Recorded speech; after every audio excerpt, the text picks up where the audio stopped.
Howdy, everybody. There's a lot of people in this room. It has been a while since we've been this full, but it feels good. So why are you all here? Is there something going on? I learned my phone smokes when I get 1,000 text messages in a day. Learned that on Friday. All right. I think testing, it's a little loud, is it not? No. No? Well. Too quiet, too far away. Too quiet? It's really loud for me up here. That's better. Okay, we're also live. The camera's in the back today. Everybody say hi to everybody in Facebook land. Hi to everybody in Facebook land. All right, everybody take a deep breath.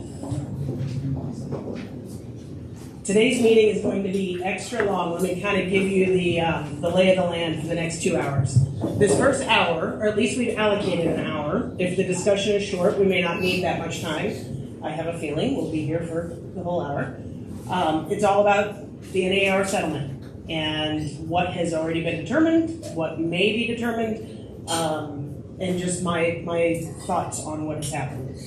We're going to take a break in between that part of the meeting and the second part, because the second part we're going to do stats, which is what this meeting was originally all about. And I think I know we have people on Facebook who want to hear the NAR stuff who could care less about San Diego's stats. So we're going to do a break there. And then we've got several different office announcements to make today too. Cool? All right, so about 2:15, you guys will get a break. When that break happens, get back in here by 2:55. You'll get about a 10-minute break because we got a lot to cover. Cool? That's all right. Not that. Yeah. Thank you, Emily. 2:15 to 2:25 for the break. And we've all had a lot of surprises in the last week or so, maybe a couple weeks, maybe first quarter of the year. Emily might actually have her baby in this room today.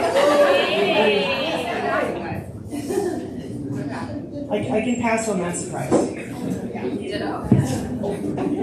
All right, so let's get started. It's amazing how an industry that is incredibly slow to embrace change and incredibly slow to change in general got a little bit blindsided last Friday. I believe some of the changes that are coming are long overdue and are really good and healthy for our real estate world. But if you are on social media or listening to any of the media, you may not be hearing that at all. You may be just exposed to a whole lot of panic and disinformation, which is why I wanted to make sure we have this part of the meeting today. So last Friday, NAR proposed a settlement for one of the large commission lawsuits. By the way, it's not the only commission lawsuit. It is one of 3. Keller Williams had settled, Gary settled several months ago, and NAR had been saying they were going to continue to fight it and go to appeal. If you've had any experience in the legal world, that usually doesn't work out for you very well, especially financially. Okay? So from a business and money perspective, and also to give us some sense of certainty and clarity, they decided settling now was better than dragging out an appeal that could have been years. Okay, so that's primarily why they came up with a settlement. Now, with the settlement, Sal, is Sal still in here? Yes, right here. What were you going to say? You were going to start us off. This is our top producing agent from 2000. Pretty much 2005 till today, he's probably taken 95% of those months as the top guy. In all fairness to everybody in the room, in Ashley's time, more importantly, this should not be a what if, because things will change more than likely, as Ashley will tell you, between today and July. And there's the underlying of everyone wants to think what they know and know. Well, there's Gary Keller, who knows, and he speaks to top people that he shares with. So you're getting it from the horse's mouth and any other mouth, it's probably make-believe. All right, there you go. Thank you for that. The reason he told me he wanted to share that, here's what happened. So, and unfortunately now I understand how settlements work because I've been there. NAR said to the judge and to the plaintiffs, this is what we are willing to do, this is what we propose. And they put a 109-page document together with all of the terms and all the changes that they propose, as well as what they're willing to pay. It's a proposed settlement. It has not yet been confirmed by the court. I think, this wasn't even a week ago yet, guys. Last Friday was 5.5 days ago. I think very few people have actually read the entire 109 pages and done a deep analysis. This stuff is not easy reading, right? So NAR has given us some facts and then just some one-pagers on what's actually happening. I've included those in here. What I've included is going to happen mid-July. We don't even have a date. The terminology is mid-July, these changes will take effect. Here's the thing that's very interesting. The court hasn't confirmed this yet. So these are the items NAR says we are going to do regardless if there's court confirmation or not. Likely what will happen is the court will come back and say, we want even more in there. That's why anybody who says they know exactly what's happening, they don't, because it very likely will be shifting and changing even more before this is, let's call it, ratified. Does that make sense to everybody? When will that happen? If it happened by July, that would be astonishing timing for the court system. So I would be prepared, and I want to prepare you guys. We're going to have a lot of conversation about this over the next year, maybe 18 months. And it's okay. So, going into effect in July, the first big rule change is that buyer, and we're going to send this out. Everybody has already gotten most of this language from Keller Williams International if you're a Keller Williams agent, but everybody at least who's in this room can have this PowerPoint. Starting in mid-July, you will be required as a representative of a buyer to get a buyer representation agreement signed before you show a property. We have been advocating this for years. We've never required it because requiring things of real estate agents is not easy at the brokerage level. When it becomes a National Association of Realtors nationwide requirement, I'm happy. Now, likely the state of California, the California Association of Realtors will likely be updating our buyer representation agreements because there are 3 very specific things, and it's on the slide, that have to be in it. The biggest thing I need everybody in this room to understand is you're going to have to change your business practice to make sure you're having a buyer consultation, because you will never get a buyer to sign a representation agreement unless you've had a great consultation and they believe you can help them. Because this is saying you're going to get paid. They're going to pay you, or the seller may pay you, but you're going to get paid before you even open a door. How many of you, I'm curious, and there's no judgment, have gotten a phone call, a text, a Zillow lead, something, and just met somebody at a door to open it for them? Won't happen anymore. Open houses are still to be determined. We haven't had guidance on that yet.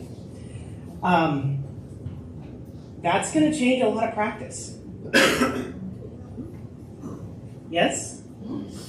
There's an entire side of the Zillow business model right now where you push a button to schedule a showing and you just show up to the agent. They're going to have to adjust that. Now, what I think will happen, and I'm so glad for the people who are in this room, because By the time this happens in July, you'll have even more education on it. Now, I know for sure there's going to be agents who don't know that, and they show a property to a buyer, and they write an offer, and you accept the offer, and they're going to get to close of escrow and not get paid, and probably be surprised, because it's a big, big difference. So in that buyer representation agreement, the other thing that is just different, whatever amount you agree to in that is all you can make. So if you say, Mr. and Mrs. Buyer, I will represent you, you can do it, by the way, because we can be creative now, for any amount. You can do it for a flat fee, you can do it for a percentage of the purchase price, you determine what you're going to charge. But let's say you say, I will represent you for 2% of your final purchase price.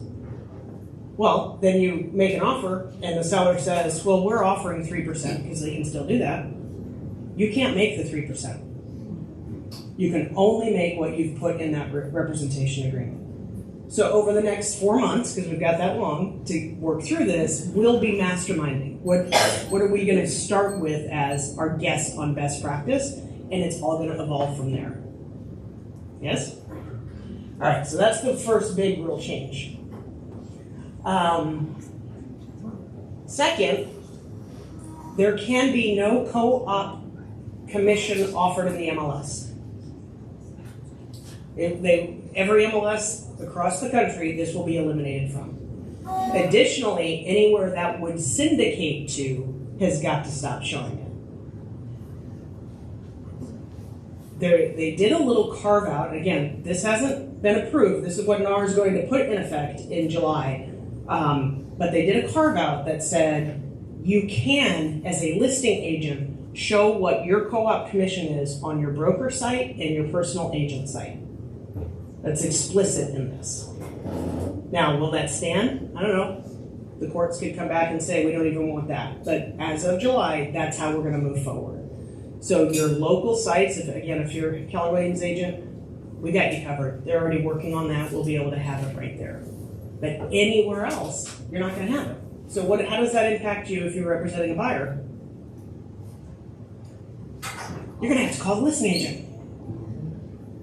This is going to be a good thing for the industry. There's some listing agents who are going to have to remember how to pick up the phone. But it's a good thing. Communication at the very front end to understand what is the offer of compensation, if any. The only way you're going to be able to do that is either the agent website, if they're posting it there, or an actual interaction with the listing agent. Okay? All right. And if you're calling the listing agent before you show the property and before you get your buyer broker agreement signed, then you can decide what you're putting in your buyer broker agreement. There's going to be some flow changes in how we operate. All right. Now, doesn't mean.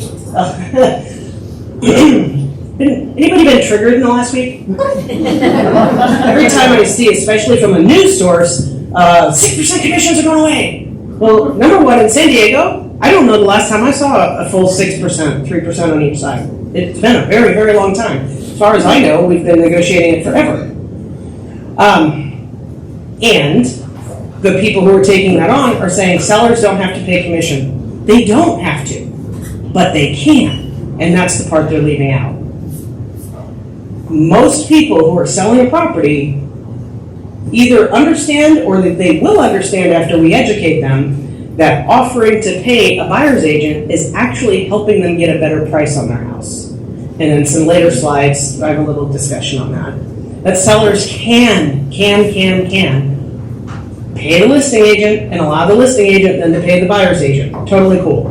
The seller can also say, we're going to offer concessions in whatever amount to offset the amount the buyer has already agreed to pay their agent. Okay? So that's all still going to be the way we operate. It's just going to look different on paper. Yes. Yes. Okay. So I was curious about that. So if they did like a concession, like normally commissions go through escrow, would that still go through escrow? Oh, it would totally still go through escrow. Okay. And there's discussion right now. This morning, NAR actually posted a FAQ on all of the financing pieces of this, because again, a lot has to be determined by July. If you've got VA buyers, concerns there because VA buyers cannot pay commissions. So guess what? There's thousands, probably hundreds of thousands of people working on all these issues. It was only 5 days ago. You all need to be patient. We will get some answers over time. And there's going to be unintended consequences. That happens anytime there's a big change with anything. And I'm sure the people who are behind these changes will wake up and go, oh, we didn't want that to happen, so let's go back and adjust that. It will happen. All right, number 3, NAR rule changes. You may offer compensation off of the MLS. Meaning, you're a listing agent, you can email, you can put your flyers out, you probably put a sign writer out that says offering 3% co-op, 2% co-op, $10,000 flat fee. You can offer any compensation you want, anywhere you want, except the MLS and syndicated sites. So maybe, flag twirler. Be a sun guy. It can't be in the MLS, even in the description, unless it's seller concessions. But it can't say seller concessions to require. No, right. More, at least right now, we don't have a solid answer for that yet. Trust me, if you're in this brokerage, you will have the most solid information pretty much on a play-by-play basis as we get it. All right, an MLS cannot require agents to make or accept offers of cooperative compensation. The reason that's important to articulate in this rule change is because up until July, every MLS I know says you must offer something. Now, in our local SD MLS, there are currently two things. One that says CDB with a dollar sign and one that says CDB with a percentage sign. You could put $1 in there and you'd be okay. But that's still the MLS saying you must offer something. Starting in July, you don't have to offer anything. And in fact, there will not be a field in any MLS for it. Cool? Oh, number 4. Brokers can publish offers of cooperative compensation for their own listings on their own sites. That information just can't be syndicated. That's why right now, with our wholly owned tech within KW, they are working feverishly on this to update all your agent sites with a field for the commission that you're offering, but they can't then allow that to be pushed out to all the other syndicated sites. So it's a little technically complicated, but doable, and they're already on it. Okay? Next, that's not a big one, just a reiteration. Agents must make commission disclosures. So essentially, and this has been kind of fascinating, part of me getting triggered the last few days with news articles, I feel like there's not a news person in the country who's ever bought or sold a home. Every single time I read or see, I'm like, are you kidding me? Here's what's happened. We've been really bad at explaining the process as an industry. So I've gotten angry and looked outside and gone, bah, bah, bah, bah, and then went, wait a minute. The only reason this disinformation is proliferating the way it is because we haven't educated people to a great enough degree that this is allowed to kind of permeate. So we have to, now NAR is saying you have to really be clear that you're charging a commission and this is what it is, and it's not conditioned on anything. This is it. And I'm pretty sure all of our forms will change that have anything to do with anything about commission, and instead of like 16-point font, it'll probably be 30. It's going to be loud. The reason this whole lawsuit came about is because some attorneys believed they could prove a case that said we were colluding as an industry to price fix. I don't believe that's true, but they convinced this jury and got this award based on that. So what do we have to do? We have to counter that argument and say now we're going to be more transparent and vocal than ever about the fact we don't set commissions. They're all negotiable. Yes? Can you just remind me what state it was that they. Kansas. What's the price point there? Probably not even that high. What's really interesting, so this is a side note. Actually, let me do it after this slide because this is important too. I'm curious for in the room, I know we've got a live audience on Facebook. How many of you in this room are not with Keller Williams in any of the Keller Williams franchises? Okay, only a few of you. Cool. Not every agent and not every brokerage was covered by this settlement. We were, for two reasons. Number one, we already settled. Gary settled back in October. Number two, all of our agents right now are NAR members. So the first thing that has to happen is to be covered by this, you have to be, an active NAR member when the final court confirmation happens. So if you're a NAR member now and you go, you know what, I'm not interested anymore, because I've heard that a lot too. Disappointed in NAR, I want out. Okay, you're not covered anymore. Probably not a wise move. By the way, we need NAR. They're the reason why we're still in business and people can still buy homes. We can talk about that another day. But that's number one. You have to be a current active NAR member when the court finally confirms this. Number two, you can't be with any of the other companies who haven't yet settled or who are in current litigation. And there are 87 regional and nationwide companies that are in that classification. Now on the slide, I'm not going to say them out loud. I'm certainly not going to name 87 companies, but there are some pretty big national brokerages that are still, unfortunately for them, under current litigation. They're not covered until they settle. And the terms of the settlement that NAR was able to get into, they were actually able to say, look, if you're willing to do this, you'll be covered by this. Any brokerage that has closed over $2 billion in volume in 2022, that's the year they took, can get out of this and get covered and released through this settlement by paying 0.25% of the total volume that they sold in those years. If they sold $2 billion in volume, if they write a check for $5 million, they're covered. But for every $2 billion they had closed in that year, it's basically a $5 million get out of jail free card. It's a lot of money.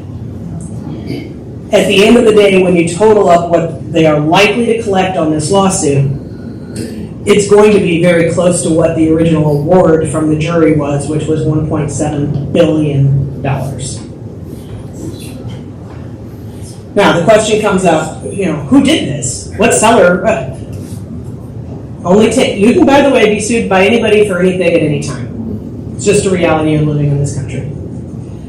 There were some sellers. Anybody ever had an upset, disgruntled client, buyer, or seller? Anybody? Yeah, human beings. It's going to happen. Well, in this situation, there were some sellers that were upset in Kansas, and they connected with attorneys, and attorneys said, I bet there's more people like you.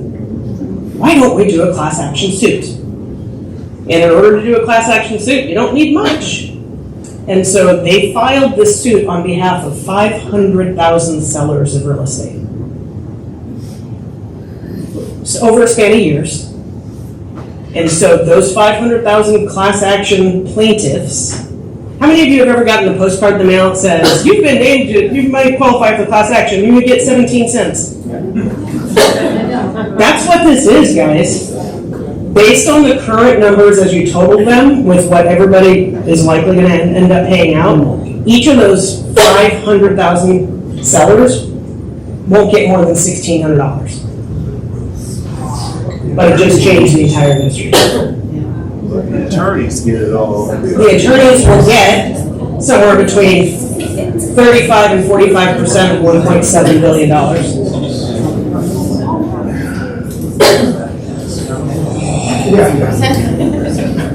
Maybe we should have billed more hours.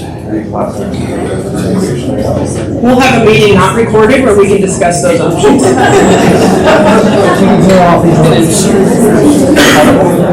Oh, so here's the other thing. So there's the bottom paragraph on this, for non-realtor members. Y'all do realize NAR, National Association of Realtors, membership organization, you pay dues for that every year. You don't have to. You can be a real estate agent and not be a NAR member. You're not covered by this, and your MLS would have to pay $100 per head to be covered. So I'm so glad we're NAR members. By the way, the copycat suit started, which is another reason, it's one of the big reasons Gary settled in October, because these attorneys were starting to go into local states and file against individual offices and individual agents. So with all these settlements, that's not happening now, which is a very good thing. We should all be incredibly grateful for that. Okay, so what to anticipate? So those are the 5 rule changes. That's all we know for certain is happening, and there will be more changes. Is anything terrifying up there? Yeah, just annoying. Annoying because change is annoying. Right. It's not scary. It's actually really, really good. It, trust me, is.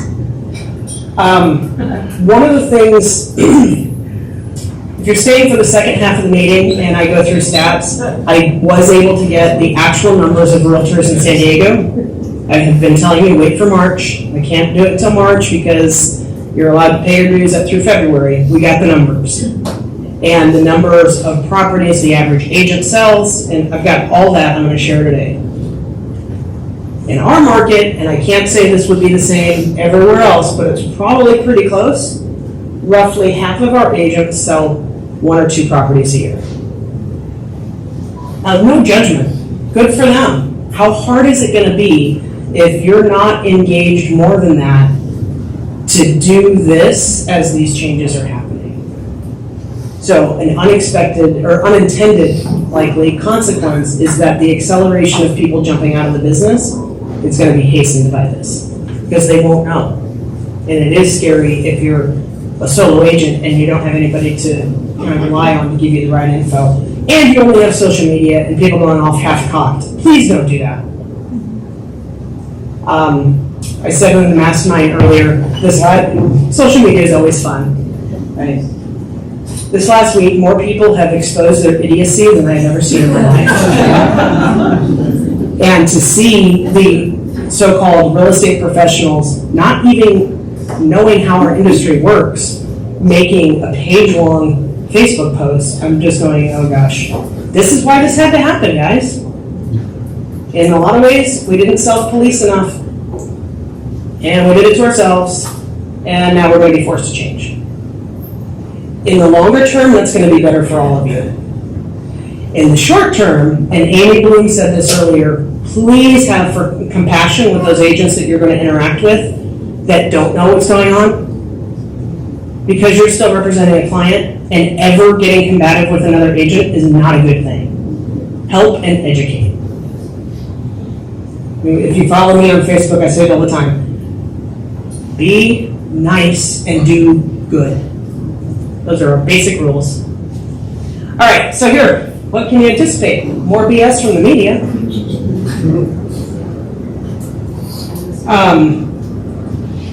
This is, most of what I'm sharing with you today as far as images, I just pulled off my own Facebook feed. I am obviously not a follower of Fox in LA, but it came up on my feed. And can you read that? Realtor, 6% commission on buying and selling homes eliminated. Yeah, 10 years ago. Through negotiation and market factors, that helped draw it down. But thank you. The New York Times is the first article that hit last Friday. And if you want to go get really fired up, go read it. I don't think there was an ounce of truth in it. And that's what I'm like, could you make a phone call? Maybe do a Google search on what the home buying process is like. There's a lot of places you could get information. They didn't. And then very quickly, because what do they call it? If it bleeds, it leads. As soon as the panic started to hit, every other news organization just parroted what they said. By the way, including our own local news. So now the perception, because there's media everywhere, not just TV, but all over social, there's TikToks. We're getting inundated with this idea of what our industry is and how you buy a house that is completely fake, and yet the perception is now how it is. So it's our job, by the way, to educate with what really happens. I don't think it's going to get better because they have been so loud in the misinformation that it's really hard to go, oh, you know what, sorry, we screwed up. I don't know the last time media did that. 20 years ago, you got retractions all the time. Anybody remember? Oh, we had a factual error. Now, sorry, here's what is really happening. I don't see that happen with media anymore. They just double down on the stuff that's nonsense. All right, so now more than ever, we have to be educators of the general public. Now, on this, I will say I'm also getting to a point, I'm working on myself. This is all a spiritual growth journey for all of us, by the way. I'm getting to the point of being grateful for this because there has never been a better time for you to call anybody you know, because real estate is at the top of everybody's RAS, reticular activator system. Because it is all over the media, people are talking about it. So insert yourself now. You should have more conversations with more humans in the next month than you've ever had in your life. Because they're primed for it. Talked to a client today. A lot of you know I coach people all across the country, and I talked to a client in Milwaukee this morning. And number one, he gave me a gift. Last Friday, when this all hit, was 4 years to the day of the COVID shutdown. 4 years to the day. Over the weekend, as my phone was blowing up and people were coming unglued because when things change and are uncertain, that's what humans do, I thought this is like COVID. This is real estate COVID in the sense that when COVID hit, the entire globe was equalized. It didn't matter if you lived in San Diego, if you lived in Portugal or the Philippines or South Africa, you were quarantined. Different ways, but for the most part, you were quarantined. And you probably thought your industry was going out of business. You know where your income was coming from. Oh, and toilet paper. It was a universal experience that leveled the playing field for everybody. This is the same in a lot of ways. Because everything we have known, as far as those 5 rules, is changing. And it's changing for all of us at the same time. So the quicker you are to accept it and adapt, the bigger the opportunity is. If you resist and bitch and complain and point fingers, and you might not be here next year. All right. Agents. What can you as agents expect from the other agents? Probably not great stuff. Human behavior. Interesting thing. Vast majority of animals, let's not even call it humans, animals don't like change. Stasis is safe. Staying the same from a survival standpoint. Staying the same is safe. Change could be threatening. And when I'm threatened, what do? Few things. Fear comes up as an emotion. Anger comes up as an emotion. Frustration comes up as an emotion. And those come out in behaviors which are listed. That's what you should expect. And it's okay. If you expect it, it's easier to deal with. And this is where you bring your patience and your compassion, and you look for the opportunities to educate, because the only real way to dissipate fear is with real information. Does that make sense? And at the end of the day, you still have buyers and sellers you need to represent successfully, so the more you educate the other agents, the better that's going to go. Back in 2000, Greg, you might have to help me. Was it 2000? It's so funny because it popped up as a memory for me last week on my Facebook. And I thought, you know what? We need an opportunity to educate. We need something like an MLS change to get back out there and bring the whole industry together. And then Friday hit. I was like, oh shit. That's not what I meant. But that's what it is. And this is a valuable service, being the educators of not just the media and the media message, but the other agents. That's why I'm so glad so many of you are in here. And the ones that don't learn won't make it. And they'll be stuck in fear, and they'll be paralyzed, because typically fear paralyzes. Let me just see how things work out. Well, the window of opportunity is not forever open. And if you're going to sit back and wait and see how things work out, it's going to be rough. Now, other side of that, this next slide. The other side of that is, unfortunately, and we all know this, we have a lot. Oh, I gotta speed up. I'm not going to say a lot. We have a population of agents in real estate that I would consider of bad character, just like every other profession and family. We all got one. They are already taking this as a liberty to really go Wild West on you. And I'm going to ask that if you see some stuff that you find very questionable, forward it to me. You'll see I blacked out, and you'll know who you are. I won't say who you are. Somebody in this room sent me something that I included in here. And I blacked out any identifying information for the person who posted this.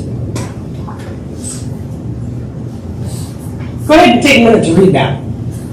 This is an agent who posted this on their public-facing Zillow profile.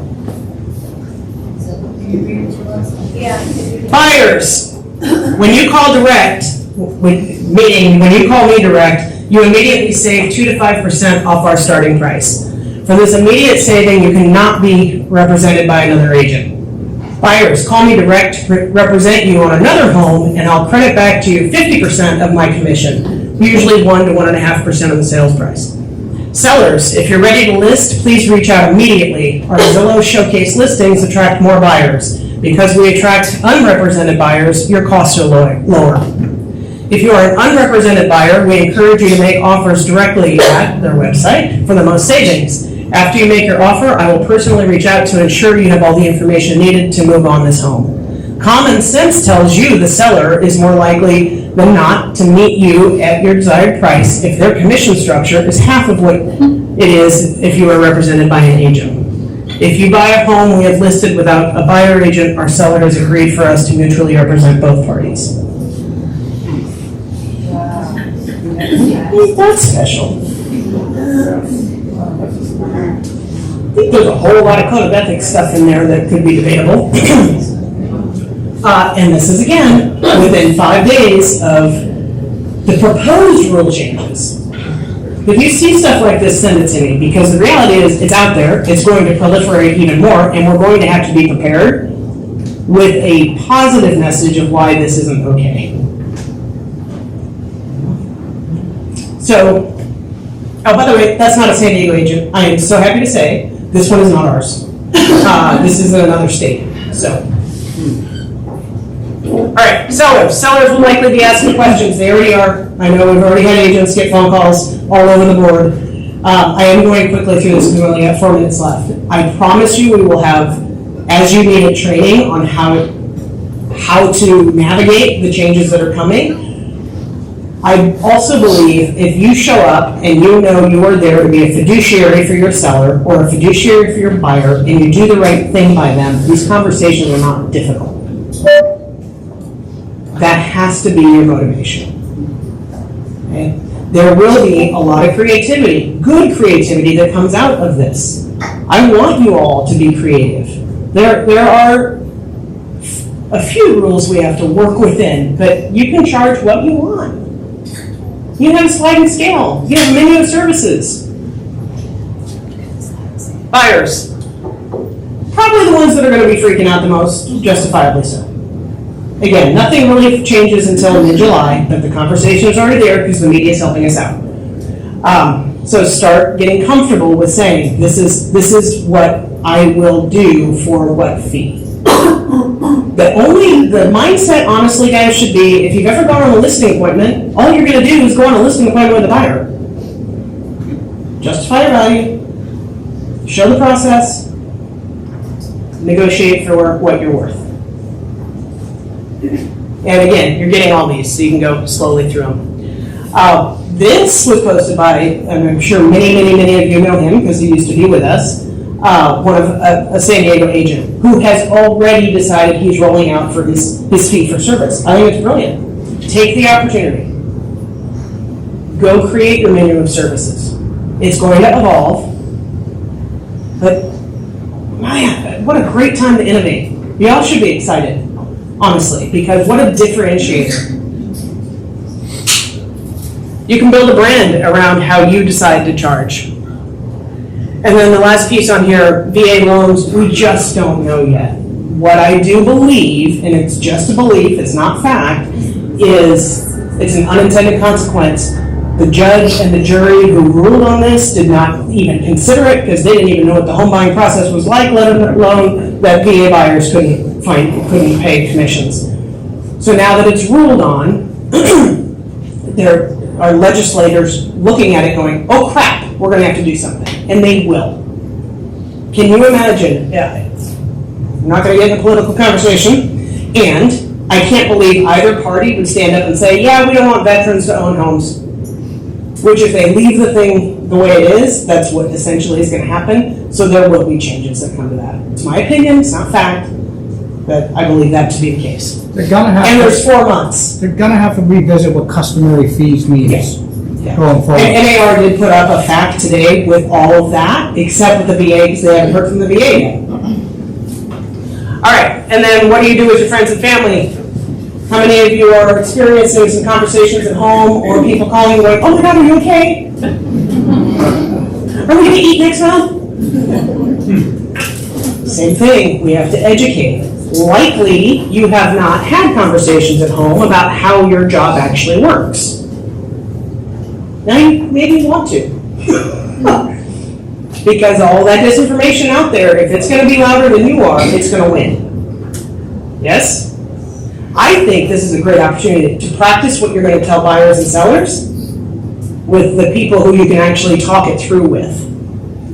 I would call every relative I had, every friend I had, and say, hey, can I take a few minutes and explain what's really wish from today, because you're not going to get all the answers because we don't have them. The more fear and anxiety and worry you put in this, the more damage you're doing to yourself and your career. Worry helps nothing. If you have a question, God knows, look at the people in this room. You've got a good group of people to go, hey, do you have any more clarity on this? Text me. I'll put a fan on my phone so it doesn't smoke. You've got all the support in the world. You're in the best position in the world to navigate a change like this. Don't get stuck in the fear and anxiety and worry. And if you start hearing it from other agents, get away from them. Snooze them if they're on social media. And like Sal said, the people going around going, this is exactly how it's going to be, full of BS. We don't know. What we know is the 5 rule changes. That's it. And once you know, now all we have to do is prepare for those 5 rule changes. And the next change that comes up, guess what? We'll prepare for that too. And we'll do that. Well, here's the cool thing that sounds heartless. There's going to be a lot of agents who don't do that and a lot of brokerages who don't do that, and that's actually going to mean there's more opportunity for you because they won't be in the market anymore. All right, questions? Quickly. So the 87 brokerages that aren't covered plus non-members. Yeah. So for my 6 students in the room thinking, why to join as soon as they get their license here, I don't need a list, but who's safe, basically? Us and...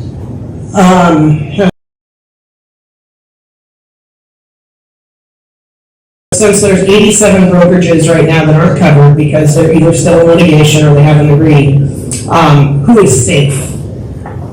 I will only say it this way. The people in the lawsuit we were named in, Keller Williams settled, Coldwell Banker settled, so all those companies, Anywhere, all of the Anywheres, and NAR. In this lawsuit, the brokerage conglomerate that didn't settle was Home Services of America, which is Warren Buffett's company, which represents lots of brands. I don't know the whole list of brands, but all of the home services companies are not covered. Still in pending litigation, because it wasn't this settled lawsuit, for sure I know Compass and EXP. So it could change. It will definitely change. Some will go, okay, we need to settle. Right. Some may not be able to. Guys, the hardest part for me on this has been that this comes at the end of a 2-year period, which has been a little rough for most real estate agents and certainly for the majority of real estate companies. So now they say, oh, pay $5 million to get out of this. That may not be feasible for some of those companies that size. So stay tuned.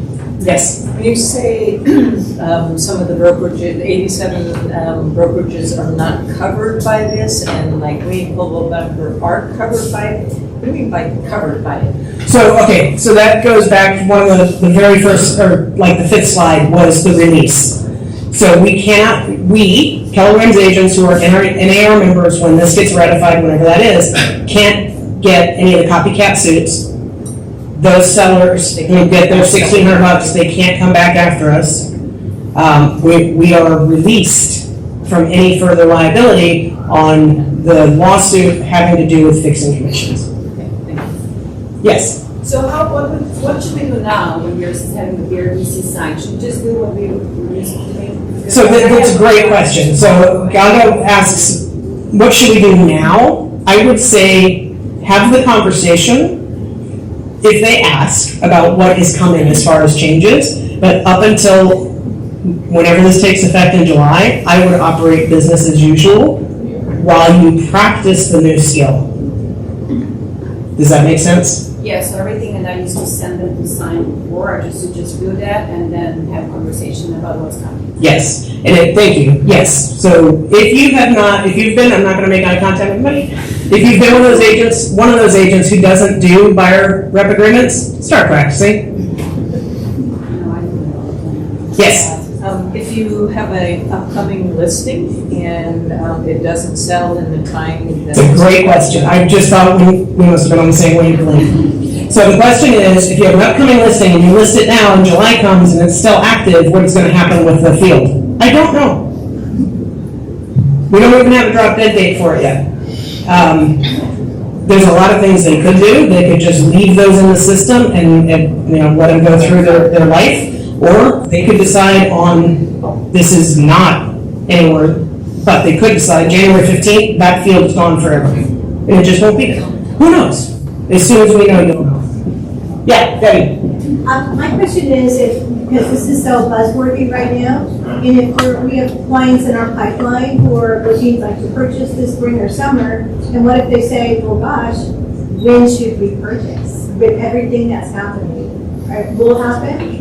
What's advice to give them? So the question is, if you've got buyers right now who go, oh my gosh, with everything that's happening, when should we buy? Should we wait until after? Should we do it now? I think it's the same answer it always has been. When is it right for you? Because it's not about us getting paid whether or not you buy a house. And it's on me as the agent to negotiate my fee. Right now, we don't have an agreement that says you're going to pay me. We don't have one. And you're not, if you came to me after July, we would have one, but right now it's still on me to negotiate with the seller and the listing agent. And they should not be worried about that. It will happen. It's our job to alleviate that fear, because as soon as it becomes about you getting paid, you're no longer a fiduciary. You had your hand up too. Yeah, so in the Pacific Northwest, MLS, they ditched They ditched it about, yeah. 19 and they can't call themselves realtors anymore, but they, in their MLS, they can't indicate the co-op. So Kelly's talking about the Pacific Northwest. I was actually in Seattle the day the change took place. And the level of panic in the realtor community was similar to the level of panic this last week. And guess what? Nothing has substantially changed up there. They still co-op in much the same way, it's just articulated differently in technology. Your point, I think, is they're not covered in this lawsuit because they're not members of NAR. You have to be a member of NAR to be covered with this settlement. Now, because they already made those changes, they're probably avoiding any of these lawsuits. Because they already made those co-op. Essentially what they changed up there back in 2019 was you don't have to offer co-op commission. Period. Well, that alleviates the price fixing scheme if you're not offering it. All right, one more question, we gotta go. Okay, if I understood you correctly, the people that are covered are the NAR, the KW, and the CDUs. But if you are. But Anywhere is a very large organization that I believe has Global Banker, Century 21, Yeah. Better Homes and Gardens, all those brands. So let me just devil's advocate. I'm a member of KW, but let's say I wasn't a member of NAR. Am I not covered? Well, you're covered if you're a member of NAR when this gets ratified by the court. Right. Today doesn't matter. But if I'm a KW agent. or You've got it. You have to be a member of I NAR. have to be that too. For this particular lawsuit, yes, because think of it this way, NAR just paid $418 million to cover you. Why would they cover somebody who's not a member? Makes total logical sense to me. You've got to participate in the organization if you get coverage. Otherwise, because guess who's paying it? We are actually paying it because it's our dues that are paying all this. So how many of you want to say, yes, put my money towards all those licensees who don't belong? I'm cool with covering them. The formula for the settlements, oh, sure. All right, so, and I did make it an hour without coffee. Bet you I couldn't. If you have additional questions, reach out to any of us. We'll have many, many, many more meetings. If y'all wanted to have a meeting like this every week, I'd be here. This is cool. Don't be afraid. It's the biggest thing. Don't be afraid.